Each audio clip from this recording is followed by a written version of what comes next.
ನಾನು ಚಿಕ್ಕಮಗಳೂರು ಜಿಲ್ಲೆ ನರಸಿಂಹರಾಜಪುರ ತಾಲೂಕಿನ ರಾಜೀವ್ ನಗರ ಬಡಾವಣೆಯಲ್ಲಿ ಭಾವೈಕ್ಯತೆ ಗಣಪತಿಯನ್ನು ನಾವು ಪ್ರತಿ ವರ್ಷದಂತೆ ಈ ವರ್ಷವೂ ಇಟ್ಟಿದ್ದೀವಿ.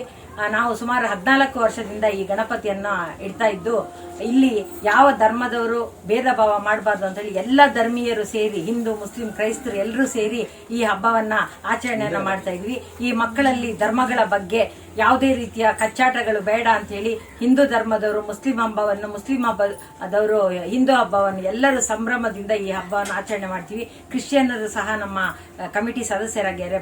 ಭಾವೈಕ್ಯತಾ ಗಣಪವನ್ನ ನಾವು 14 ವರ್ಷದಿಂದ ಆಚರಣೆಯನ್ನ ಮಾಡ್ತಾ ಬಂದ್ವಿ. ಸರ್ವರಿಗೂ ದೇವರು ಒಳಿತನ್ನು ಮಾಡಲಿ.